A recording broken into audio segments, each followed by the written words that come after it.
Hey everybody, it's Eric from EPautos.com, your libertarian car guy. This is sort of a follow-up video to the article that I posted earlier today having to do with why communism seems to always win. And it riffs on the apparent inevitable victory of an outright communist who also is a Muslim and gay in New York City.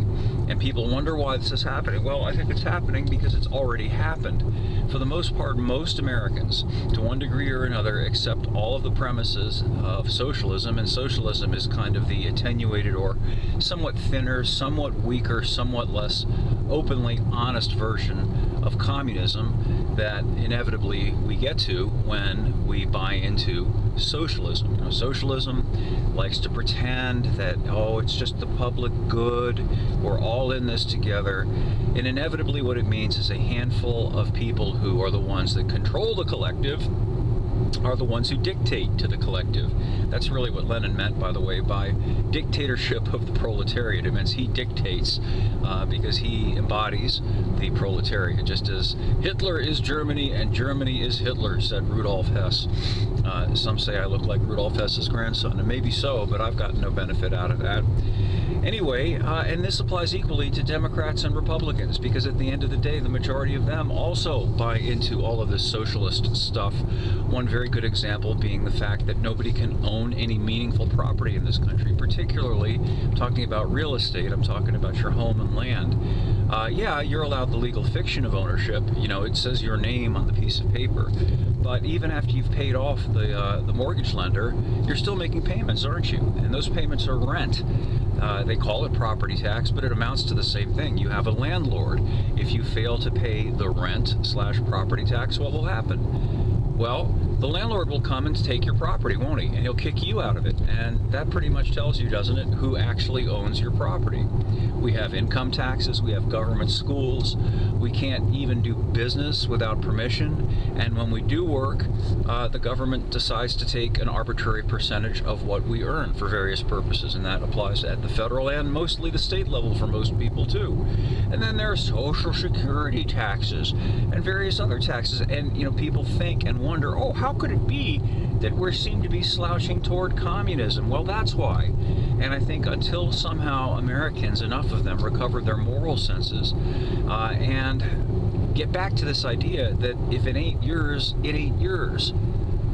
Somebody else's money, somebody else's property, it's not yours. And just because they have doesn't mean that you're owed anything. I know this is a tough pill for a lot of people to swallow, particularly young people who, a lot of them, think that the real problem is capitalism, free enterprise, free exchange, when in fact all of the things that they suffer from chiefly have to do with the government, including the corporatocracy. I'm no big fan of corporations either, but where do corporations get their power?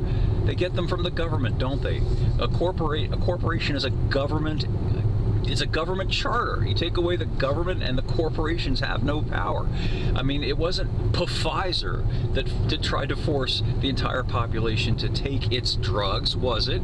Because Pfizer by itself couldn't do a damn thing along those ends.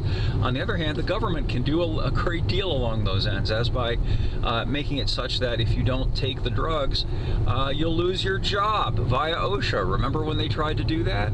So, you know, fundamentally, all of these problems have to do with the government. Unfortunately, again, a lot of young people don't see it, and they feel aggrieved, understandably. I'd be pissed too, you know, and I bought a house back in the mid-90s when I was young for $155,000. The same house is $600,000 today, and it's chiefly on account of the government.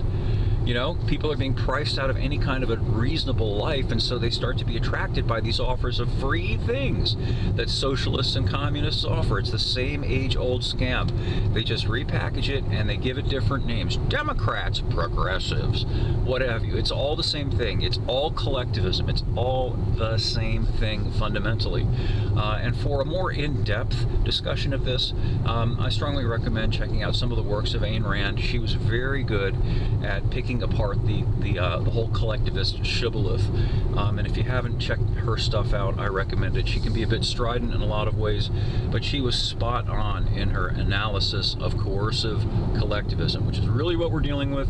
Instead of bickering amongst ourselves about whether we want this variant of coercive collectivism or that variant, how about we get back to wanting liberty and to leave people alone and let people succeed or fail on their merits, and to have charity if it's voluntary, and goodwill toward men, again, if it's voluntary, and take force out of the equation. Anyway, that's all I've got for now. More over at EPautos.com, the web's best libertarian gearhead site, and we'll catch up with you again soon.